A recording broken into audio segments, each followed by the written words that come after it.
Houston Institute for Race and Justice.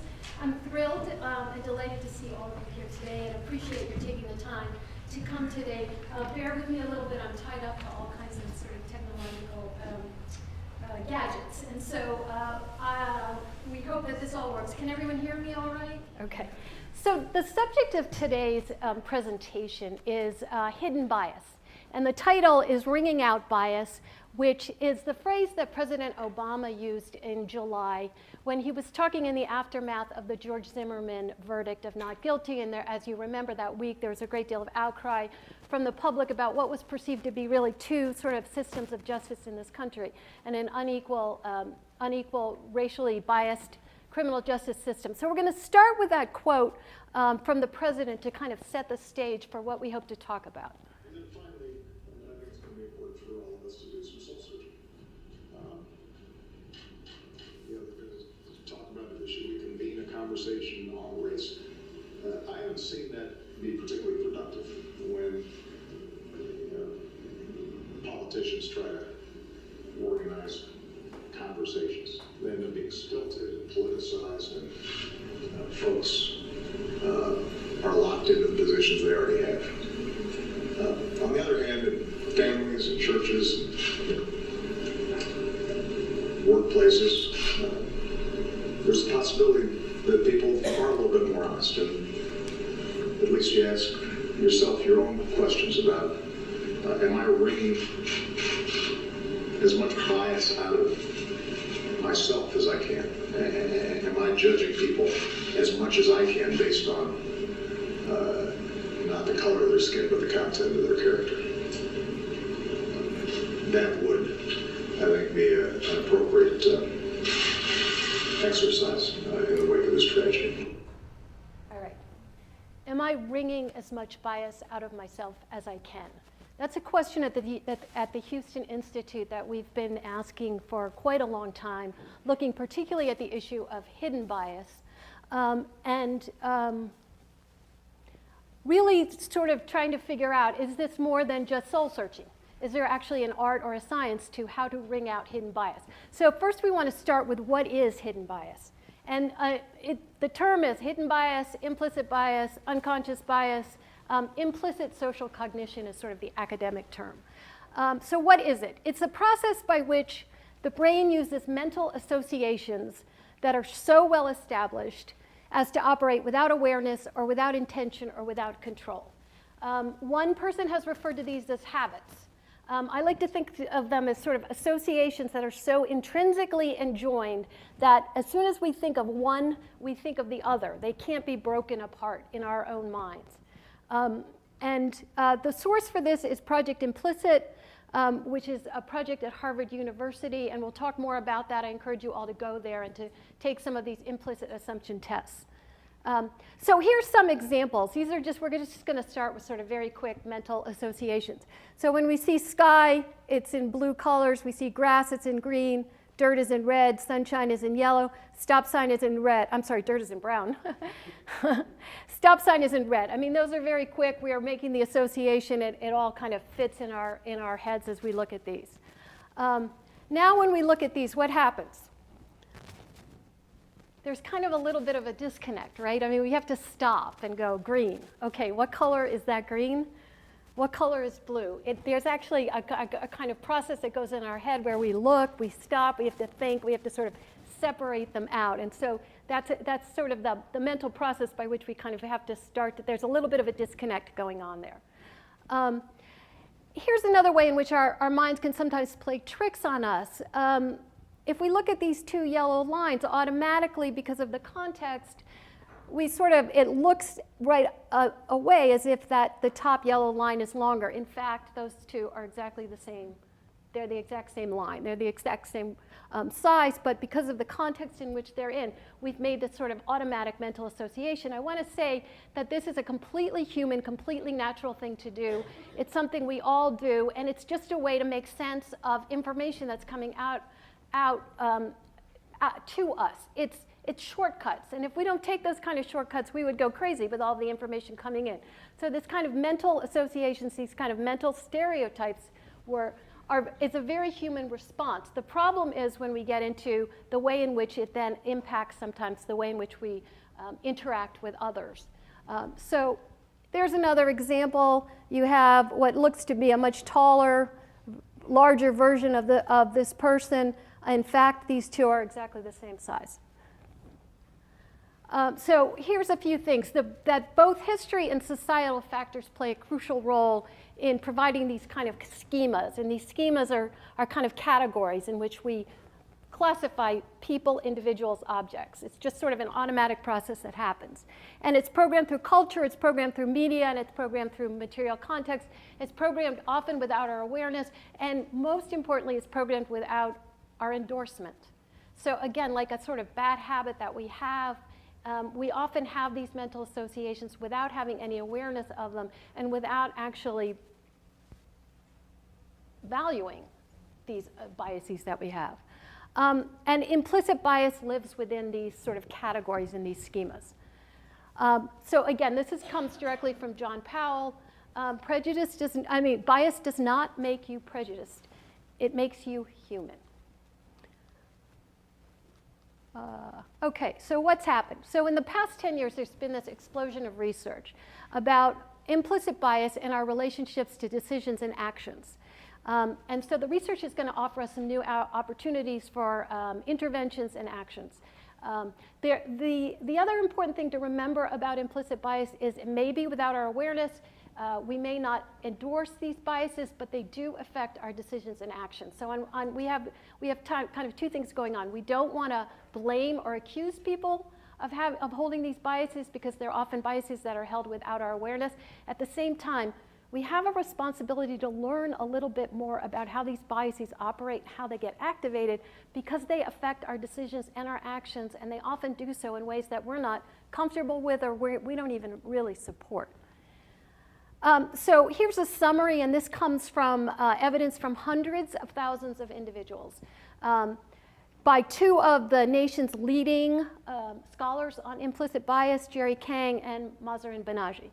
The magnitude of implicit bias toward members of the outgroups in societies, this can be any society, is large. Implicit bias often conflicts with our conscious attitudes and our values. And implicit bias influences our behaviors towards those who are the subject of the bias. So they often conflict with our values, and they do influence our behaviors. So as disturbing as this evidence is, there is too much of it to be ignored. This is the difference between sort of the conscious and the unconscious mind. Only 2% of our cognition is actually available to us consciously. So a huge amount of what's going on in our psyches and our brains is unconscious. That the messages about race in particularly, if they're not framed in terms that address our conscious networks, it's going to automatically activate our unconscious networks. And racial bias tends to sort of reside within our unconscious networks. So according to Drew Weston, he says you want to appeal to the level of consciousness that activates the right emotions. Okay, so the difference between implicit and explicit bias, they're related, but they're different actual mental constructs. Neither view is actually solely accurate or authentic, but there is increasing evidence that implicit bias, as measured by the implicit assumption test, does predict our behaviors in the real world often more than our conscious values. That's why we need to pay attention to it, and that's why we need to think about opportunities and new ways in which we might want to intervene to both sort of understand these biases and to reduce them. So, 3 things as a summary. We all have biases. It's a way for us to organize information. Unconscious biases are often in conflict with our egalitarian value system, and they determine our actions and predict our behaviors. This is an awareness test. How many passes does the team in white make? Go!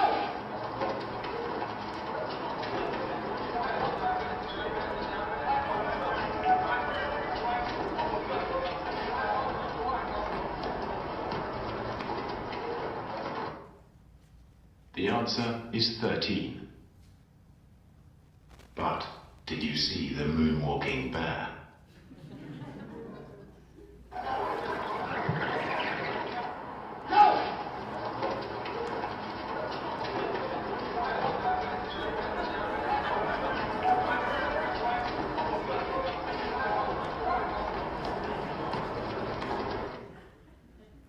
It's easy to miss something when you're not looking for it. Okay, for those people who haven't seen this before, how many people saw the moonwalking bear the first time? Neither did I. I don't think anybody does. I mean, isn't that amazing, though? It sort of just goes to show you what happens when you're focused on one thing. Something will come right in front of you, and you literally do not see it. And this is something that shows up over and over again in our lives. Okay, so here's a little bit of research. And this is only skimming the surface of the research on implicit bias is growing in leaps and bounds. There are literally thousands of studies. What we've done is sort of culled a few research studies that seem particularly relevant to this discussion, but there is mountains and mountains of this, and it's growing daily. Okay, so racial bias is not the only kind of implicit bias there is. There's height bias, there's weight bias, there's age bias, there's gender bias, there's political bias, and all of these biases are things that you can go onto the implicit assumption test, the IAT and Project Implicit, and actually test yourself for. It takes about 10 minutes, and I recommend doing so. But anyway, so height is one. In the US, 1 inch of height is worth approximately $800 per year in salary. And as a result, in China, the bias has led to a rash of leg lengthening. So again, these biases actually have real-world impacts. The impact of skin tone. Immigrants with lightest complexion earn about 8 to 15% more than those with darker skin tones. Skin tone and guilt. So this was a study done by Justin Levinson at the University of Hawaii. And he showed participants a photograph of a dark-skinned suspect and of a light-skinned suspect. They had the exact same kind of set of evidence, and it was ambiguous evidence. So one could have said this is evidence of guilt. One could have said, no, this is evidence of not guilty. So one set of individuals had the dark-skinned suspect, and one had the light-skinned suspect. What he found was that the participants shown a photograph of the dark-skinned suspect were significantly more likely to find ambiguous evidence as probative of guilt. Participants also viewed the dark-skinned defendant were more likely to see that the suspect was guilty, and this was on a scale of 1 to 100. That's where, sort of in the criminal justice system, it's often been, that's where often these sort of racial disparities come up in a very glaring way. And there's a great deal of evidence to suspect that, to suggest, and actually many people would say to prove, that there are very unequal systems of justice, racially biased in this country. So here's another example, Ernest. Excuse though, we have a little bit of a glitch with the computer, but we're going to show you a video.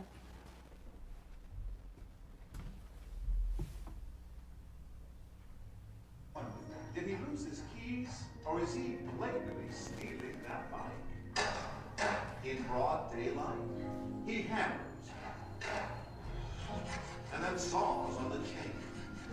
When that doesn't work, he pulls out an industrial-sized bolt gun, and when he's asked, he messes up. You lost the law? No, not exactly. But he's not a real thief. Justin Kelly is an actor, and our hidden cameras are rolling. What happened? Not that I can't get through the lock.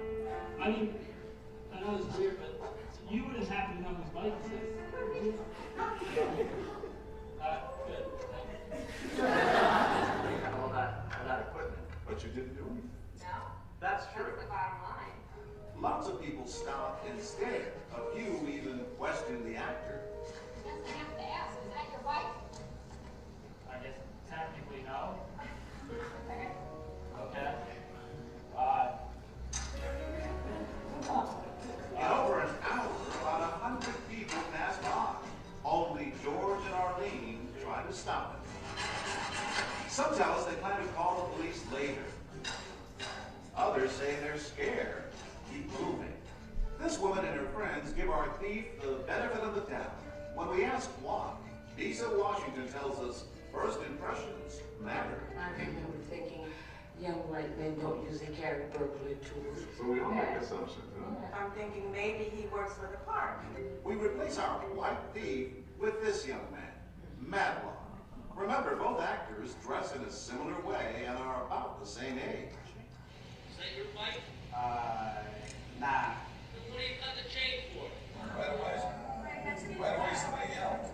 Well,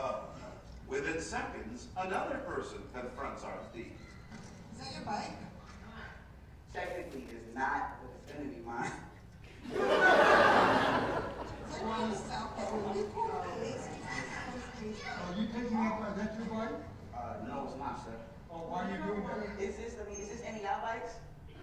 Is this your bike? No, of course it is. So who? Well, not to you. And sure enough, one man whips out a cell phone to call 911. Our actor triggers more reaction. Some people are even snapping pictures for evidence.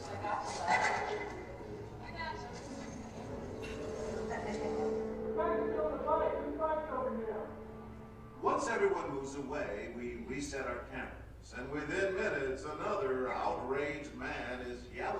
Are you trying to steal my bike? Excuse me, sir, but the bike's been here for days. Like, no one's gonna take it. Well, that's not your bike, then. Yeah, You can't just come in and take something from somebody. excuse me, sir. I'm Okay, I'll just take your food. Please, sir, don't touch my stuff, sir. Please, sir, do not touch my stuff. Please. Yeah, all right, but this has been here. Like, who's gonna take it? Well, that doesn't make it your property. Technically, it does. No, it doesn't technically. It's not yours. All right. When we bring out our cameras, David Robb wants us to go after the thief. That kid in the red shirt. Acting away on a bike is not it. And he has the right to take it and steal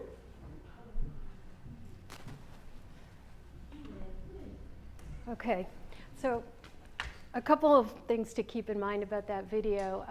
Right afterward, there's the man who called the police was interviewed, and they asked him if race played any role in his decision to call the police, and he said, absolutely not. I didn't even think about race. It didn't come to my mind. I never questioned it. I saw a crime being committed, and I had a civic duty to report it to the police. There's no doubt in my mind that he absolutely believed that. He did not, he did not think that he was considering race, and yet there was that automatic association, right? So that when it was the white teenager, people were like, sort of willing to give him the benefit of the doubt. When it was the black teenager, just automatically those assumptions that this was somehow a theft happening just sort of clicked in. And then what happens when they have a young woman doing this? What do you think happens? They all help. Everybody helps her. Everybody wants to know, what can they do to help her in the fight? But when I think back about the relationship between this and the George Zimmerman verdict, when the juror said his heart was in the right place. And again, we're thinking about what are the assumptions that these jurors may have brought to this trial. And Mahzarin Banaji has said that today, when most overt forms of racism, discrimination, bias are kind of taboo, socially taboo, discrimination proceeds from those whom we choose to help. So it's a really interesting new sort of definition of discrimination. It's kind of like who gets the benefit of the doubt in today's society, and who do we actually choose to help? And I think we see an example of that in the bicycle sequence, which is who just kind of very automatically got that benefit of the doubt. What? It's a young white woman, yes, absolutely. So here's another example of this, and a lot of people may have seen this right after Katrina. There was an example of a young black man with some groceries, and he was looting. And there was a white couple with some groceries, and they were finding the bread and soda. Again, this is probably unconscious. There's no sense that this was anything intentional. But chances are that the writer saw the young black man and automatically thought looting. Here they were finding. So we're going to talk just a little bit about the doll test and kind of bring this up. As some of you may know, Kenneth and Mamie Clark did a series of doll tests in the 1940s. And they were psychologists, and they were looking at black children's self-esteem. And this was experiments that were part of the Brown versus Board of Education legal strategy. They were incorporated into that strategy, and they were actually incredibly effective with the judges. And Charles Hamilton Houston is often given a great deal of credit for insisting that this kind of social science research be included in the legal brief. So almost all of the children identified the race of the dolls, and when they asked which they preferred, either black or a white doll, the majority selected the white doll and attributed positive characteristics to it. This was used as evidence that that segregation causes black children to have poor self-esteem. So the Clarks concluded that prejudice, discrimination, and segregation caused black children to develop a sense of inferiority and self-hatred, and this research was cited by the Supreme Court in its Brown versus Board of Education decision. In Brown versus Board of Education, the famous case of desegregated schools in the 1950s, Dr. Kenneth Clark conducted a doll test with black children. He asked them to choose between a black doll and a white doll. In most instances, the majority of the children preferred the white doll. I decided to reconduct this test as Dr. Clark did to see how we've progressed since then. Can you show me the doll that you like best or that you'd like to play with? This one.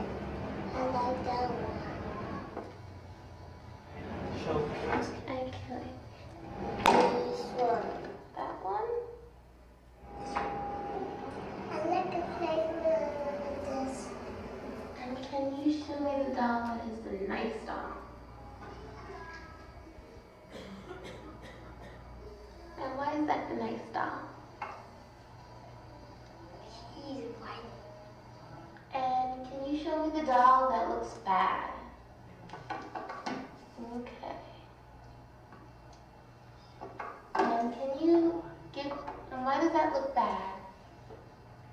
Because it's black. And why do you think that's a nice doll? Because she's white. And can you give me the doll that looks like you?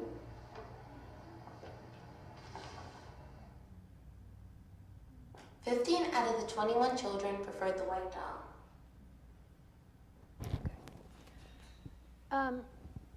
That's a video that tends to kind of stun everyone because we like to believe that so much has changed. And we sort of weighed whether we should actually even show this video because I think sometimes it's emotionally stunning. But we decided to include it because I think there are a couple of things going on here. One, I think we need to recognize that this implicit bias starts very early. People feel its effects very young, and it has very real consequences for the way we feel about ourselves and other people. At the same time, I think there is some hope here because we have a much more sophisticated understanding now of how the brain functions, how bias becomes lodged, and there is evidence that we can start to dislodge this bias. But we need to do this we need to have a different conversation than I think this country's been having for a very long time. And the conversation needs to kind of take into the fact that there is a great deal of bias, of implicit bias within this country. The folks that take the IAT, 80% of white people do register some level of implicit bias, and 40% of African Americans register levels of implicit bias towards whites. So this is not simply a sort of white-black issue. This is something that we all have, these biases that really come from any number of factors.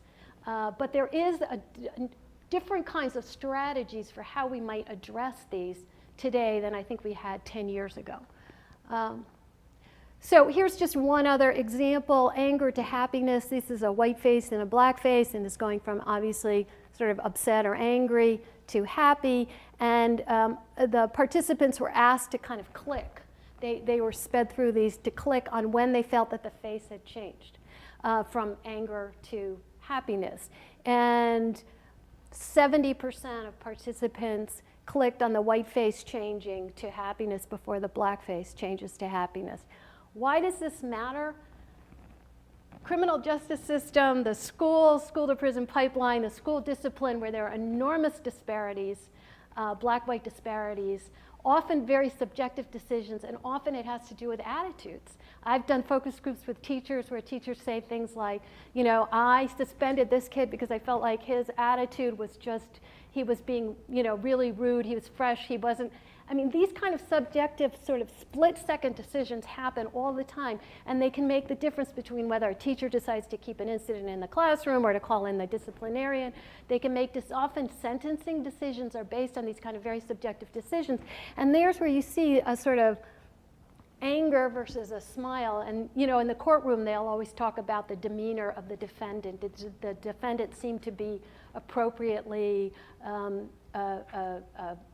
regretful of his actions. So this is where we see these kind of biases that we aren't even aware that we have, really manifest themselves in decisions that affect people's lives.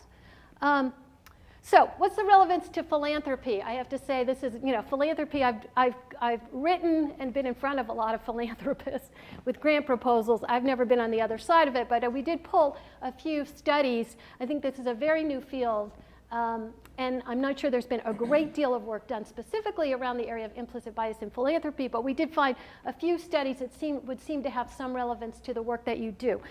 What seemed to come to mind right away to us when we were looking at this was it seemed like there might be three ways in which this work on implicit bias would be of interest to you in your professional lives. One is obviously in the personnel about who gets hired and promoted and who sits on boards.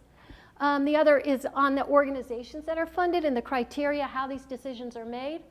And finally, on foundation priorities and focus, whether implicit bias and looking at that would actually be a sort of area of funded work. So that's what we saw. I'm going to leave it to the panel to come up with all kinds of other ways in which this work might be relevant to the work that you do. So we're just going to look at a couple of studies that might seem to suggest that implicit bias has been at work in some of these philanthropic endeavors. The first is an NIH study that some of you may know about, where a team of researchers analyzed 83,000 applications from more than 40,000 researchers from the NIH's largest grant program. Only 16% of applications from black researchers were funded, compared with 29% from whites, a 13 percentage point difference. And even after they corrected for all the things, the educational background, the training, the previous research awards, the gap remained at 10%, meaning that when these factors are all accounted for, black scientists are 2/3 as likely as white scientists to win funding from NIH. Winning funding from NIH obviously has a huge effect on their professional careers, on the research that gets funded, on whether they get tenure or not, on their standing within an organization. This is a possibility in some charitable giving foundations. Justin Levinson, who was the editor of a book called Implicit Bias Across the Law, was talking about implicit bias in corporate settings. And he sort of envision that you're on a board of directors of a successful company, and you have to make a decision about which local charities you're going to fund. Are you going to support the Girl Scouts, the NAACP, the opera? And might the effects of your implicit biases, unbeknownst to you, affect the charities that receive money? It's quite possible that one's implicit biases are going to affect one's allocation of resources. Budget cuts and stereotypes. This is one study that actually suggested that this does happen, which is they gave to those who are associated, those who took the IAT, and they registered that they had some implicit bias against minority groups, were then asked to make recommendations about budget cuts for student groups. And what they found is that those that targeted minority groups for budget cuts were also those who scored high on the implicit assumption test on implicit bias. So both the stereotype and the attitude predicted economic discrimination. So again, we're sort of linking these implicit biases to very real actions and decisions. Racial bias in hiring, this is probably something that a lot of you have already seen, which is that some researchers sent out resumes, exactly the same resume, identical resumes, only with different names. One was African-American sounding name Jamal, one was a white sounding name William, James, or Emily and Greg. They found that white applicants were called back 50% more often than African-American applicants. This is with the exact same resume, regardless of industry or occupation. Furthermore, white applicants benefited more than the African-Americans when they had a high-quality resume or a resume with more professional experience or education, suggesting that the penalty for being African-American may be actually greater for higher status jobs. And this is from a blog, Democratizing Philanthropy, which I just pulled. For foundations, implicit bias can affect the way that leaders of nonprofits are seen as legitimate or not, as authoritative or not, or as trustworthy or not. In the meantime, foundation folks who review and approve grant applications would do well to ask themselves about potential sources of implicit bias. And investigate means to mitigate them. So that's what we're going to talk about now. What are some of the means to mitigate them? So this is another quote from someone from EPIP in New York. The most important lesson is that if our messages accuse people of being racist, they will do more harm than good. We need to appeal to people's best selves, to encourage them to act on their conscious egalitarian values, and to create a greater coalition for social justice work. So to me, the opportunity of this research is that we can stop accusing people of being racist, and we can hope to sort of reduce some of the defensiveness that I think, and some of the ways in which we shut down, I think often when we get in a conversation about race. Because I think often people are afraid that if they say the wrong thing, they're going to be accused of being a racist, and so there's sort of a shutdown effect that happens. I think with implicit bias, we can look at this as a very human way in which we all process information, and it's something that we all register biases of some sort. So on one hand, it takes away the need to kind of either feel shame about this or blame other people, but on the other hand, there is very real consequences to these biases. So we do have an opportunity and a responsibility to take a look at them and to see if we can do something to reduce their effects, because they harm people. So, can we use this to actually reduce the consequences? So this research, and let me just say that the research is way ahead of the applications at this point. There is a huge amount of research, and there is just the very beginnings of applications and interventions. So I'm going to talk about an intervention that I know about that I think is as sophisticated as we've got right now.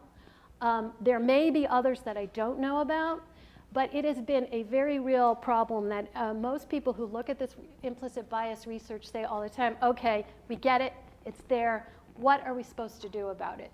And that's when the answer gets a little bit murky. But I am going to talk to you about some promising strategies. So the good news is that self-situational or broader cultural interventions can correct the systematic and consensually shared implicit bias. These biases are malleable. They get lodged in our brain. We can dislodge them. They're not part of our DNA. Recent discoveries regarding this actually provide the basis to imagine both individual and institutional change. So, persons who are shown that their reactions are biased and are allowed to practice neutral judgments and are likely to make them, especially if they're committed to racial equality. And the best candidates are what's known as chronic egalitarians, and I imagine many of you are chronic egalitarians. They're people who, as soon as they learn about this and as soon as they start to hear about it, they take the implicit assumption test and they learn that they may have some implicit preferences for white-skinned people, and they get very upset about it, and they start to monitor their own reactions, and they start to kind of self-correct. So that's the kind of low-hanging fruit here. These are people known as chronic egalitarians, and sometimes simply by learning about this, they start to pay attention to what's going on, and they start to make corrections, and that's how they start to kind of dislodge some of these automatic associations. So the good news, we've done this already, sorry. There is great promise. In a 2007 shooter study, which some of you may know about, which showed that individuals were more likely to shoot African Americans with a sort of unarmed object than they were with whites who actually had guns. And yet they found that some training for police, the police were actually able to overcome this bias. And the same thing with judges who consider themselves to be sort of, they could apply a cognitive correction to their work. And that started to reduce their implicit biases. So there is absolutely beginning to be some evidence that these biases are kind of associations that we can start to dismantle. So Devine intervention. This is Patricia Devine. She's at the University of Wisconsin, and she is a social psychologist who's been studying this for decades. And she has come up with what I know to be at this, as far as I know. I don't know if there are other interventions that are more sophisticated and proven more than this one, but this is, as far as I know, the most kind of long-term. She says, our data provides evidence that demonstrating the power of the conscious mind to intentionally deploy strategies to overcome implicit bias. So what are these? Okay, so Patricia Devine says there are 3 things that need to be in place in order to start to, quote, de-bias. So, and she calls it breaking the prejudice habit. 1, intention. There has to be a motivation to change. So there has to actually be an acknowledgement that we have biases and an attention, a desire to do something about that. 2, there has to be attention. We need to start paying attention to when we find ourselves having stereotypical reactions.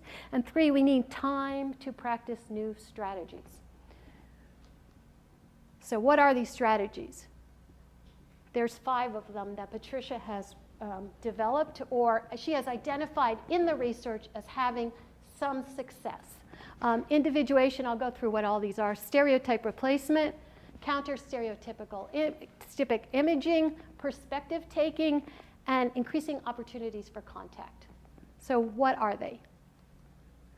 All right, individuation is basically what you think it is. It's moving beyond a racial category when you see someone and you find yourself having a kind of stereotypic reaction to that person or response, and you stop and you get to know that person, or you find out about the details of their individual lives. And by finding out about that person individually, what they like, who they live with, what their family is like, what movies they prefer, that starts to sort of break these kind of stereotypical kind of assumptions that you're making about them. So it involves recognizing that race is just one facet of what makes each of us unique. These are not, I want to say, terribly sophisticated strategies. I mean, when you hear about them, you're like, but they actually do start to, but I think the important thing is practice, stopping yourself when you have a reaction, and practicing these strategies do prove to have some effect, because I think they just separate these sort of automatic associations. The second one is stereotype replacement. When you find yourself having a stereotypic response, you literally stop it, you take it out of your head, and you replace a non-stereotypic response in its place. The third one is counter-stereotypic imaging, which is when you find yourself having a stereotypic reaction, you imagine someone who defies that stereotype. So for African Americans, you think of Martin Luther King, you think of Barack Obama, you think of Condoleezza Rice, you think of Martin Luther King. You think of individuals who sort of defy the stereotype, and you sort of put them in your mind. And again, it's a way to just sort of break the kind of connection between the individual and the stereotypic reaction. It provides concrete examples that demonstrate the inaccuracy of the stereotypes. This is my very favorite, and this is what I think, but I don't know this at all, and I think this is one of the things that we might want to test, the most powerful. Perspective taking. It's actually when you sit in someone else's shoes. So what does it feel like to be in a room where everybody thinks you're stupid? What does it feel like to enter a room and everybody's scared of you because they think you're dangerous? You know, how do you feel when you sense that people are having these kind of responses to you? This is role playing, and I feel like this is very powerful, because I think it actually starts to allow you to humanize other people and to really see what it is that they're feeling when they're feeling what you're thinking about them, and chances are they're feeling it. And this is the fifth one, which to me is really the long-term one. This is increasing opportunities for positive contact. It's kind of like, let's desegregate our country. Let's all live, work, go to school with people not like ourselves. And we get to know them as human beings. We go bowling with them, our kids play with their kids, and automatically these stereotypes get reduced. So again, this is kind of, to me, this is, it's seen as a strategy. It's really, to me, this is sort of the essence of what we really want to do on a long-term basis. The others are kind of short-term kind of strategies that we can practice. But Patricia will sort of talk about in this the ways in which these all really kind of go together. Something I just said there actually reveals to you that these strategies, though I presented them separately as 5 distinct strategies, they actually work together as a toolkit. They have synergistic implications. Contact, for example, once you get to know somebody, it becomes easier to see the world from his or her vantage point. Once you're getting to know somebody, you quite naturally do individuation. Once you get to know somebody, they could provide good counter-stereotypic exemplars, and once you get to know people, you become increasingly concerned about the possibility that you might be stereotyping them rather than responding based on your values. What I'd like to suggest to you is that if you took these 5 strategies and you use them in this kind of synergistic way, sometimes you'll have opportunities for stereotype replacement, other times for perspective taking, but if you take them together and you practice them, it will lead to a decrease in that type of implicit bias, the IAT kind of bias that you saw in the workshop presentation. Once you reduce that type of implicit bias, you're going to decrease the likelihood that bias occurs in your responses, because if you can decrease the activation of those biases, then they cannot be applied. Okay. So what Patricia and her colleagues did was they had a 6-week intervention. They provided a workshop. These were for psychology students. They provided a workshop on implicit bias. They had everyone take the IAT, the implicit assumption test. They recorded their scores. Then they gave them this toolkit, these 5 strategies, and they asked them to practice these in their lives. They checked in with them 3 weeks later. They had them fill out a survey to talk about whether they actually had the opportunity to use these strategies, what did it do, and they asked them to take the IAT again. And then 3 weeks later, they checked in with them again.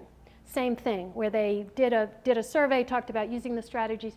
What they found, and they also had them fill out a survey about their concern about social and racial justice.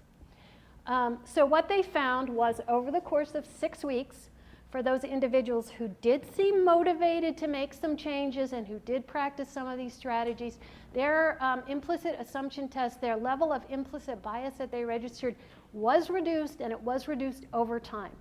So as far as we know, this is the first sort of long term, when I say 6 weeks, but more than kind of 1-day intervention that does seem to have some effect, and that does seem to suggest that with practice and motivation, implicit assumptions can be reduced. Now, what this means in terms of actions and decisions are still very much kind of, an open question, and one that I think researchers and practitioners will be taking on in the next few years.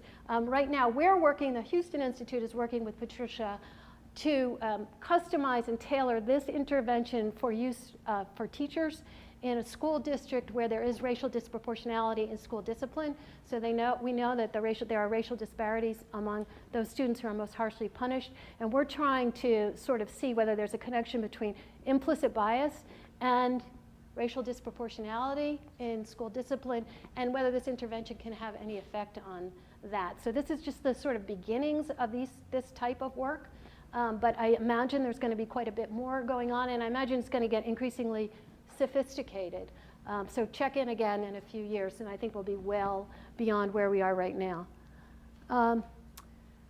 So this is just for a deep and lasting equality. Implicit biases must be acknowledged. They've got to be challenged. And to do otherwise is to allow them to haunt our minds, our homes, and our society into the next millennium. I think the key takeaway here is that suppressing racial biases, pretending they don't exist, pretending we live in a colorblind society, it doesn't work. I mean, what happens is these biases go underground, and then they erupt in all kinds of ways that we're not aware of, but that have real impact in real world. That we have to kind of face these, but hopefully we can face these in a way that we can all acknowledge our own humanity and our own kind of human impulse to have biases, and at the same time work to reduce them. So I'm going to now sort of turn this over to the panel to talk about what some of the implications might be for the work that you guys do, with a few questions, which I hope you guys can elaborate on. But how do we have this conversation in a productive way? How can we avoid blame and accusations?